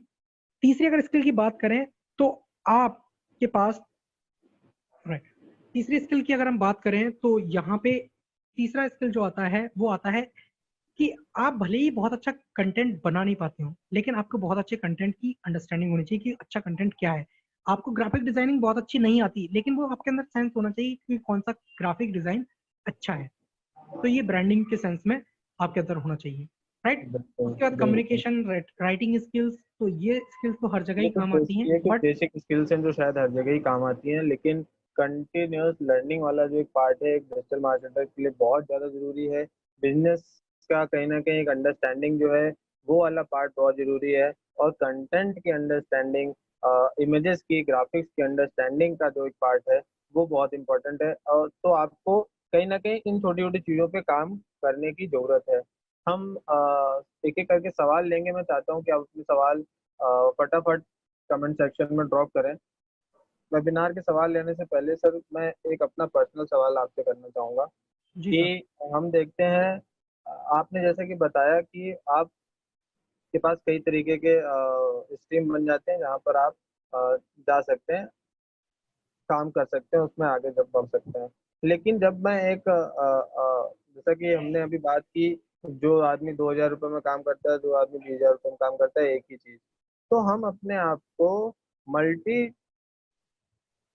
टास्क के रूप में प्रेजेंट करें मार्केट में, या फिर हम किसी अपने आप को स्पेशलाइज बताएं कि मैं तो भैया सिर्फ वेबसाइट बनाना जानता हूँ, मैं सिर्फ सोशल मीडिया पे पोस्ट करना जानता हूँ, या फिर हमारे लिए क्या बेहतर रहेगा? क्योंकि जब मुझे लगता है कि जब हम कोर्स करते हैं, सर मैं एक ये भी जानना चाहूंगा, क्या कोई ऐसा कोर्स होता है जो आपने जो 7 मॉडल बताए थे वो सारों आयाम एक ही कोर्स के अंदर बच्चा पढ़ सके? जितने भी कोर्स सर चल रहे हैं मार्केट में, जितने भी जो कोचिंग इंस्टीट्यूट रन कर रहे हैं, सारे इंस्टीट्यूट ये सारे मॉड्यूल कवर करते हैं, जो कोर मॉड्यूल तो सभी में कवर होते हैं। बिल्कुल, तो तो सर एज सच कहीं ना कहीं आपको इससे कोई ये होता है कि हमने ये सारा कुछ एक डिग्री में पढ़ लिया, जैसे कि मास कम्युनिकेशन अपन करते हैं, तो मास कम्युनिकेशन करने के साथ साथ हम डिजिटल भी सीखते हैं, पीआर भी सीखते हैं, हम थिएटर भी सीखते हैं, तमाम चीजें सीखते हैं। तो हम एक मास कम्युनिकेटर अपने आप को हर फील्ड में थोड़ा थोड़ा उतार सकता है। वैसे ही डिजिटल मार्केटर की जब बात आती है तो ये 7 जो हमने अलग अलग स्टेप देखे, आप उसका हिस्सा बन के अपने आप को मार्केट में किसी एक चीज के तौर पे बताओ कि मैं वेबसाइट मैं एसईओ करता हूँ और एसईओ के अलावा और कुछ नहीं, या फिर मैं सब कुछ कर लेता हूँ, आप तो बस काम ले आओ। कैसे प्रेजेंट करना बेहतर रहता है? Right sir. सो इसमें अगर मैं स्ट्रेट फॉरवर्ड जवाब दूं तो इसका ये होता है कि सबसे पहले आपको स्पेशलाइज करना है। आपने, क्योंकि आप कोर्स कर रहे हैं, कुछ कर रहे हैं, तो आपको अंडरस्टैंडिंग हर सब्जेक्ट की है, लेकिन आप प्रैक्टिकल किसी चीज में स्पेशलाइज करें। एक बार आपको पता चल गया कि मैं कंटेंट बहुत अच्छा लिख सकता हूँ, और कंटेंट में भी स्पेसिफिक निश में रहे हैं कि मैं कंटेंट किस चीज का अच्छा लिखता हूँ। मैं कंटेंट में प्रेस रिलीज अच्छी लिखता हूँ, आर्टिकल अच्छा लिखता हूँ, या मैं कंटेंट में हेल्थ केयर के लिए अच्छा लिख रहा हूँ, या मान लो एजुकेशन इंडस्ट्री के लिए अच्छा लिख रहा हूँ, या मैं बिजनेस का कंटेंट अच्छा लिखता हूँ, या मैं कॉपी राइटिंग बहुत अच्छा करता हूँ, मैं तो सेल्स कॉपी, मार्केटिंग कॉपी अच्छी लिखता हूँ। तो वो आपको पहले डिसाइड करना कि कंटेंट के अंदर भी आप स्पेशलाइज कर रहे हैं। कि अगर किसी को सपोज हेल्थ केयर इंडस्ट्री से रिलेटेड कंटेंट बनवाना है तो वो आपको याद करे, उस लेवल तक आप स्पेशलाइज कर सकते हैं उसमें। तो पहले स्पेशलाइज करें। स्पेशलाइज आपने कर लिया, उसके बाद अपनी सर्विसेज को आप जनरलाइज कर सकते हैं, आप अपनी नॉलेज को और आगे बढ़ा सकते हैं और अलग अलग सर्विसेज दे सकते हैं। क्योंकि पहले आपको एक निश चुनना पड़ेगा ताकि आपको लोग जाने और आपको याद करें, उसके बाद आप अपने आप को डाइवर्सिफाई कर सकते हैं। तो पहले स्पेशलाइज करो और उसके बाद जनरलाइज करें। बिल्कुल, तो कहीं ना कहीं स्पेशलाइज करना बहुत जरूरी है, उसके बाद ही आप आगे बढ़ें। सर, मैं सवाल लेना शुरू करता हूँ। सोनाली जोशी हमारे साथ हैं, जानना चाहती हैं कि how to start as a freelancer work. Would you like to, freelancer के तौर पे स्टार्ट करने के लिए क्या जरूरी है, क्या करना चाहिए? राइट। तो एज ए फ्रीलांसर अगर आपको वर्क करना है इसमें, तो सबसे पहले तो वही है कि आपके पास आपका पोर्टफोलियो रेडी होना चाहिए। क्योंकि जब भी आप वर्क मांगेंगे किसी से, तो आपको पोर्टफोलियो रेडी करना पड़ेगा कि आप फ्रीलांसिंग में कौन सी सर्विसेज उनको प्रोवाइड कर रहे हैं। वो कंटेंट राइटिंग हो सकती है, सोशल मीडिया मैनेजमेंट हो सकता है, ईमेल मार्केटिंग हो सकता है, या ब्लॉग मैनेजमेंट हो सकता है, वेबसाइट मैनेजमेंट हो सकता है, एक्स वाई जेड बहुत सारी सर्विसेज एज ए फ्रीलांसर आप ऑफर कर सकते हो। तो आप वो कौन सी सर्विसेज ऑफर कर रहे हैं, आपने पास्ट में किसको किया है, वो आप पोर्टफोलियो, अगर आपका पोर्टफोलियो नहीं बना है, आप फ्रेशली स्टार्ट कर रहे हैं, तो कुछ लोगों को पहले फ्री में आप सर्व करें। फ्री में सर्व करिए, आपका पोर्टफोलियो बनाएं, और फिर बाद में आप उसको चार्ज करना स्टार्ट करें। तो ये हो सकता है। बिल्कुल, तो कहीं ना कहीं पोर्टफोलियो अपना तैयार रखना, अपना पिछला काम जो आपने किया हुआ है वो उसको तैयार करना सबसे ज़्यादा ज़रूरी है कि आप प्रेजेंट कर सकें कि आपने क्या किया हुआ है। उसके बिहाफ पे आपको फ्रीलांसिंग काम आराम से मिल सकता है। मयंक सेन है, बहुत अच्छा सवाल है, मैं लेना चाहूँगा। How can small business owners use digital marketing services to increase their businesses? Small जो ओनर्स होते हैं वो किस तरीके से अपना बिजनेस को डिजिटल मार्केटिंग का उपयोग करके बढ़ा सकते हैं? ये एक अच्छा सवाल हो सकता है उन तमाम लोगों के लिए जो अपने एक छोटी सी शॉप चलाते हैं, या फिर पर्टिकुलर कोई भी अपना एक ठेली लगाते हैं, ठेला लगाते हैं। मैं मानता हूँ कि क्या उन लोगों के लिए भी कोई अपॉर्चुनिटी बनती है क्या, जो छोटे छोटे व्यवसाय करते हैं, जो डिजिटल तौर पे बहुत आसानी से नहीं आते हैं? उनको कैसे आप प्रमोट कर सकते हैं डिजिटली? कैसे फायदा पहुंचा सकते हैं, कैसे बढ़ा सकते हैं उनको? राइट। जी सर, बहुत अच्छा सवाल है मयंक का, कि कैसे एक स्मॉल शॉप या स्मॉल शॉप ओनर है जो वो अपने अ, बिजनेस को। जी सर, सर। पर उन्होंने साथ में ये भी लिखा है, but in a budget friendly way. Right right. तो बजट की जब हम बात करते हैं, देखो दो चीजें होती हैं। एक काम आप खुद कर रहे हो तो आपको बजट की इतनी ज्यादा सोचनी नहीं पड़ती है, लेकिन आप हम्म। किसी और से आउटसोर्स करोगे, किसी थर्ड पार्टी की सर्विस लेते हो, तो हम्म। आपको वो बजट, क्योंकि वो अपना टाइम दे रहा है और उसने जो स्किल अर्न की है उसको दे रहा है। तो अच्छा ये है मयंक कि आप खुद इन चीजों को सीख लो। डिजिटल मार्केटिंग के जो कोर्स होते हैं बहुत शॉर्ट आज, मतलब कि एक वीक के भी कोर्स होते हैं, एक महीने के भी होते हैं, 2 महीने, 4 महीने, 6 महीने। तो आप 2-4 महीने में सब कुछ सीख सकते हैं, और धीमे धीमे आप प्रैक्टिकल इंप्लीमेंट करना स्टार्ट करें। अगर आपके पास टाइम रहता है तो धीमे धीमे एक एक चीज को करें, और इसको बहुत ही बजट फ्रेंडली वे में स्टार्ट कर सकते हैं। जैसे अगर मैं बात करता हूँ, फेसबुक पे पेज बनाना बहुत ही इजी है और फ्री है। आप फेसबुक पे जाके अपने बिजनेस का एक पेज बना सकते हैं, उस पर डिटेल डाल सकते हैं, और उसके बाद फेसबुक एड रन करना आपको अगर सीखना है तो आपको ज्यादा नहीं, 1-2 घंटे की ट्रेनिंग आपको चाहिए। वो ट्रेनिंग आप कहीं से भी ले सकते हैं, और फेसबुक का जो एड है वो मिनिमम 80 रुपीज से आप स्टार्ट कर सकते हैं, राइट। 80 रुपीज में आप एक एड चला सकते हैं और वो 80 रुपीज में आपको 2-3 हजार लोगों तक पहुंचा सकता है अगर आपने एड सही से टारगेट किया, एड कॉपी सही से बनाई। तो आप ये मान लीजिए 2000 लोगों तक अगर आपको पहुंचना है तो 80 रुपए आप खर्च करके पहुंच सकते हैं। और वहां पे बहुत सारे ऐसे ऑप्शंस आते हैं कि आप अपनी अगर लोकल बिजनेस है तो आप आसपास के सराउंडिंग में जो लोग हैं उनको ही टारगेट करें, तो आप खुद सीखें और उसको इम्प्लीमेंट करें। फेसबुक जो है वो फ्री है और उस पर ऐड चलाना आप सीख सकते हैं और कुछ ही पैसे खर्च करके एक अच्छा आप बिजनेस प्रमोट कर सकते हैं। फेसबुक है, इंस्टाग्राम है, यहाँ से, राइट। व्हाट्सअप फॉर बिजनेस है, आप उसमें अलग अलग लोगों को जोड़ सकते हैं, ब्रॉडकास्ट लिस्ट बना सकते हैं और बहुत सारे टूल्स आते हैं जिनसे आप अप्रोच कर सकते हैं, ग्रुप्स बना सकते हैं, कम्युनिटी डेवलप कर सकते हैं छोटे छोटे, जिनके लिए आपको बहुत ज्यादा पैसा खर्च नहीं करना है। आप बिल्कुल स्मॉल जो शॉप ओनर है अपने शॉप के नाम से कुछ कम्युनिटी शॉप के नाम से एक पेज बना के उस पर आप रेगुलर रहें। सोशल मीडिया का सबसे बड़ा चीज ये है कि हम रेगुलर कंसिस्टेंट जब उस पर पोस्ट करते हैं तो हमें रिजल्ट आता है। और क्योंकि देखो एक चीज और बताना चाहूंगा यहाँ पे, क्योंकि देखो फेसबुक जो है, फेसबुक पे आप पेज बनाएंगे, आप पोस्ट डालोगे तो हो सकता है आपको रीच नहीं मिले, इसलिए थोड़ा सा पैसा खर्च करना भी जरूरी है। जो आप फ्रेंडली वे में बजट बता रहे हैं वो यही चीज है कि आप थोड़ा सा अमाउंट एक रखें, दिन का अगर 100 रुपए भी खर्च करते हैं तो आप एक अच्छा मार्केटिंग कर सकते हैं फेसबुक से छोटे बिजनेस के लिए। तो ये एक बहुत अच्छा सजेशन है कि आप अगर 100 रुपये भी दिन का खर्च करते हैं तो आप सोशल मीडिया का इस्तेमाल करके अपने छोटे से बिजनेस को मास पीपल तक पहुंचा सकते हैं। सर आपने टूल की बात की, एक सवाल हमारे पास यश जायसवाल की तरफ से है कि what are the basic tools for digital marketing. Digital marketing के लिए वो कौन से बेसिक टूल्स होते हैं जिनकी नॉलेज अपने को होना जरूरी है, या सिर्फ पढ़ाई करने वाले लोगों के नहीं, जो भी इसका इस्तेमाल किसी ना किसी रूप से करते हैं अपना फायदा ले सकते हैं, तो वो कौन से टूल्स होते हैं जिन पे लोगों को एक्टिव रहना चाहिए अपने कहीं ना कहीं डिजिटली एक्टिव रहने के लिए। राइट। तो बहुत सारे ऐसे अलग अलग, जैसे कि हमने जब बात की थी कोर एरियाज की, कि अलग अलग 7 कोर एरियाज हैं, एसईओ है, एसईएम है, सोशल मीडिया है। तो अलग अलग अलग अलग फील्ड के लिए अलग अलग टूल्स हैं। और वो टूल्स जो इन्होंने का जो सवाल मुझे लग रहा है वो what is digital tool. Tools क्या होता है कि कोई टूल यूज करके आप अपना जो काम है बहुत समय बचा सकें और उसको अच्छे तरीके से कर सकें, वो एक डिजिटल टूल है। अब अलग अलग डिजिटल टूल्स हैं जो मार्केट में अवेलेबल हैं। जैसे मैं उसके कुछ एग्जांपल देना हूँ, जैसे हम व्हाट्सअप यूज करते हैं तो व्हाट्सअप एक आपका एक टूल है। आप व्हाट्सअप का रेगुलर प्रोफाइल यूज कर रहे हैं तो आप व्हाट्सअप और बिजनेस यूज करें अपने बिजनेस के लिए। और उसमें आप अलग अलग सेगमेंट, उसमें अभी आजकल कैटलॉग का ऑप्शन भी आ गया है, उसमें आपका शॉप का एक कैटलॉग बना सकते हैं, उसको लोगों के साथ शेयर कर सकते हैं।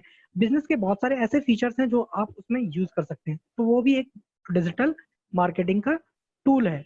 तो वो टूल आप बहुत सारे टूल है, फेसबुक एड का अलग टूल आता है, ग्राफिक्स के लिए अलग टूल्स हैं।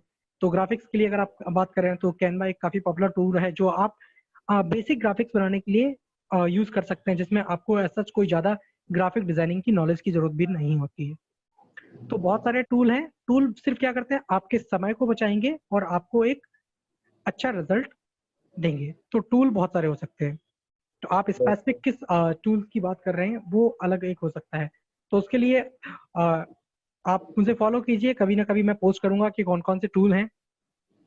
बिल्कुल, तो कहीं पवन सर को फॉलो तो करें ही, साथ में कहीं ना कहीं कनेक्ट रहने की कोशिश करें, बहुत कुछ जानने सीखने समझने को आगे भी मिल सकता है। सर हम एक एक अच्छे सवाल की तरफ बढ़ते हैं। अतुल मिश्रा हमारे साथ हैं। वो आपसे आपका अनुभव जानना चाहते हैं, एक थोड़े छोटे से मोटिवेशन के लिए, कि किस तरीके से आपने अपने प्रोफेशनल ग्रोथ को आगे बढ़ाया और किस तरीके से आपने इस पूरी यात्रा को अभी तक पूरा संपन्न किया है डिजिटल मार्केटिंग की फील्ड में। और जहाँ तक सर मैं ये सवाल इसलिए भी पूछना चाहूंगा, जहाँ तक मुझे पता है कि आप एक मैकेनिकल इंजीनियर, इंजीनियरिंग बैकग्राउंड से आते हैं और उसके बाद फिर डिजिटल की फील्ड में आ जाना, ये और लोगों के लिए कहीं ना कहीं मोटिवेशन भी होगा और मैसेज भी होगा, तो हम जानना चाहेंगे सर। राइट। सो कनल सर, धन्यवाद आपका कि आप यहाँ जुड़े हमारे सेशन में। तो सर का सवाल को जो क्योंकि कहीं ना कहीं कन्नल सर का जो मेरी जर्नी की शुरुआत है वो सर हमारे साथ में थे, मैं सर से मिलता भी था, राइट। तो मेरी जर्नी की जो शुरुआत है वो ऐसे ही धीमे धीमे हुई कि मैंने ज्वाइन किया, फिर मैंने एक कोर्स किया इंदौर के एक रेपुटेड इंस्टीट्यूट है वहीं से मैंने एक कोर्स किया। और कोर्स करने के बाद धीमे धीमे मैंने उन चीज़ों को प्रैक्टिस करना स्टार्ट किया। जैसे कोर्स किया उसके बाद मैं कुछ अच्छी जगह पे काम किया मैंने, उन चीज़ों को सीखा जो चीज़ें इसमें बहुत ज़्यादा मायने रखती हैं। उसके बाद सीखते-सीखते मैंने ट्रेनिंग देना भी स्टार्ट किया, जो एक बड़ा पार्ट होता है कि जब आप काम कर रहे हो, अगर आप बहुत सारे आप मान लो कि किसी एक चीज़ में जब आप काम कर रहे हो, तो आपको हो सकता है कि एक नॉलेज मिल रहा है, लेकिन आप किसी दूसरे को जब सिखा रहे हो, पढ़ा रहे हो, वही चीज़ बार-बार आप कर रहे हैं, तो आपको और ज़्यादा इससे एनहांसमेंट मिलता है, आपकी नॉलेज बढ़ती है। तो ऑलमोस्ट अगर मैं बात करूँ तो लास्ट टू लास्ट ईयर की बात करूँ तो मैं इंदौर का एक संस्थान था जिसके साथ काम कर रहा था और मैंने अलग-अलग स्कूल्स, कॉलेज में अलग-अलग फॉर्मेट में लगभग 2000 से ज़्यादा बच्चों को इस टाइप के सेशन दिए होंगे जहाँ पे हमने डिजिटल मार्केटिंग की बात की है। तो 2-3 हज़ार बच्चों को मैंने इस टाइप से पढ़ाया है, इन क्लासरूम ट्रेनिंग भी मैंने दी है, अलग-अलग फॉर्मेट में ऑनलाइन, ऑफलाइन। तो जब आप मल्टीपल इस टाइप से शुरुआत करते हो, मेरी अगर जो शुरुआत है वो इस टाइप से रही है कि मैंने एजेंसी में भी वर्क किया है, इंडिविजुअल बिज़नेस के साथ भी काम किया है और उसके बाद अभी मैं पिछले 2 सालों से पीआर के साथ में जुड़ा हुआ हूँ, पीआर 24 एक 7 का है, जहाँ पे ऑलमोस्ट 10 लोगों की डिजिटल मार्केटिंग टीम है जो मैं हैंडल कर रहा हूँ। तो यहाँ पे हमारे साथ ग्राफिक डिज़ाइनर्स हैं, वीडियो एडिटर्स हैं, कंटेंट राइटर्स हैं, तो इन सब लोगों को मैनेज कर रहे हैं। तो मेरी जो शुरुआत रही है वो शुरू वहीं से हुआ था कि बेसिक कोर्स करने के बाद हम एक शुरुआत करते हैं, काम जहाँ प्रैक्टिकली करते हैं, फिर उसके बाद आप कंटिन्यूअस सीखते रहते हैं, फिर मैंने दूसरे लोगों को सिखाना भी स्टार्ट किया, राइट? और उसके बाद आगे बढ़ते-बढ़ते हम आज अगर मैं बात करूँ तो आज मैं इंदौर की एक सबसे अच्छी जगह पे बैठा हुआ हूँ, काम कर रहा हूँ और मैं एक सैटिस्फाइड हूँ अपने करियर की जर्नी जो रही है मेरी अभी तक की। बिल्कुल, तो कहीं न कहीं एक सैटिस्फाइड जर्नी रही है और समय की कमी है, इस वज़ह से हम मेरे पास और बहुत से सवाल हैं, लेकिन सारे सवाल शायद जो सेशन की शुरुआत से जो लोग सुन रहे थे, उनके ही सवाल ऐसे हैं, जवाब कहीं न कहीं पवन सर पहले दे चुके हैं। मैं एक सवाल एक बार सर आपसे बोलता हूँ कि कोर्स करने के बाद जॉब कैसे फाइंड आउट करें? किस तरीके के टूल्स हैं, किस तरीके की स्किल्स होनी चाहिए? तो ये सारे सवालों के जवाब कहीं न कहीं पवन सर दे चुके हैं। पर सर मैं सेशन की समाप्ति से पहले मुस्कान साहू हमारे साथ हैं, जानना चाहती हैं कि इंटर्नशिप के लिए फॉर बिगिनर्स इंटर्नशिप के लिए बेस्ट प्लेटफ़ॉर्म कौन से हो सकते हैं, क्या हो सकते हैं? वो कैसे चुनाव करें इंटर्नशिप के लिए अपने बेस्ट प्लेटफ़ॉर्म्स का? और इस सवाल के साथ आपका एक संदेश उन सभी डिजिटल मार्केटर्स के लिए, उसके बाद हम इस सेशन की समाप्ति करेंगे। जी सर। राइट। सर य या इंटर्नशिप हो या जॉब हो, अगर एक हम प्लेटफ़ॉर्म की बात करते हैं, प्रोफ़ेशनल प्लेटफ़ॉर्म जिसका नाम है लिंक्डइन, धन्यवाद। सबसे पहला जो टास्क है आपको करना है वो लिंक्डइन पे जाके आपको एक अकाउंट क्रिएट करना है। हुँ, हुँ। अपना एक प्रोफाइल क्रिएट करें और उस प्रोफाइल को वेल ऑप्टिमाइज़ करें। अपना एक फ़ोटो डालें, कवर फ़ोटो डालें, हेडिंग डालें कि आप अगर जॉब देख रहे हैं तो जॉब सीकर किस फ़ील्ड में देख रहे हैं, वो सारी चीज़ें। आप उस प्रोफाइल को कंप्लीट करें और ऐसे लोगों से कनेक्ट करना स्टार्ट करें, जिनके अंडर आप काम करना चाहते हैं या जिनके साथ काम करना चाहते हैं। आप रही बात जब कि जॉब कैसे ढूँढें, तो वहाँ पे आप कोई भी जॉब का नाम डालेंगे और आपको मल्टीपल फ़िल्टर्स मिल जाएँगे, किस लोकेशन पे, किस पोज़ीशन पे आप रहें। आपको एक ही काम करना है कि आप लिंक्डइन पे प्रोफ़ाइल क्रिएट करें और एक्टिवली पार्टिसिपेट करें। कई बार क्या होता है कि हम कई जॉब में अप्लाई कर लेते हैं, लोग रिस्पॉन्स भी करते हैं, लेकिन हम ही लिंक्डइन नहीं ओपन करके देख रहे हैं कि क्या हुआ है। या जब हम अप्लाई कर रहे हैं तो हमारा प्रोफ़ाइल ही कंप्लीट नहीं है, रिस्पॉन्ड ही नहीं कर पाते हैं हम। और आपको जॉब सर्च करना है, जैसे मान लो आपको इंटर्नशिप सर्च करना है, तो एक यूज़ होता है हैशटैग। आप हैशटैग डाल के इंटर्नशिप डालेंगे तो आपको बहुत सारे इंटर्नशिप मिल जाएँगे, आपके आस-पास के लोकेशन को आप ट्राई कर सकते हैं। तो बिल्कुल। आप जॉब ढूँढ रहे हैं, इंटर्नशिप ढूँढ रहे हैं, जिस इंडस्ट्री में ढूँढ रहे हैं, उन लोगों को कनेक्ट करें, उनके फॉलो कर सकते हैं उनको और साथ में आप इस टाइप से जॉब ढूँढ सकते हैं। और लिंक्डइन बेस्ट चीज़ है, वहाँ से आपको 100% जॉब मिलेगा। आपको ज़्यादा ट्राई भी नहीं करना, मुझे लगता है कि अगर 8 दिन आप कर लेते हैं, 1 वीक अगर फॉलो कर लेंगे किसी एक पर्टिकुलर जॉब को, आपका कहीं न कहीं इंटरव्यू या आपको अपॉर्च्युनिटी मिल जाएगी। बिल्कुल, तो कहीं न कहीं आपको अ, उन लोगों से थोड़ा कनेक्ट होना पड़ेगा और मैं सर एक आखिरी सवाल लूँगा, हम 5 मिनट सेशन और बढ़ा देते हैं आगे। मुझे लगता है ये सवाल भी मेरे लिए लेना ज़रूरी है उन सभी बच्चों के लिए, क्योंकि हमने एक चीज़ ये देखी कि बहुत ज़्यादा स्कोप है, बहुत ज़्यादा अपॉर्च्युनिटीज़ हैं और बहुत ज़्यादा ऐसी संभावनाएँ बनती हैं कि भाई आप ये नहीं तो ये कर सकते हो, कंटेंट नहीं तो ईमेल मार्केटिंग कर लो, ईमेल मार्केटिंग नहीं तो एसईओ कर लो। जब आपके सामने इतनी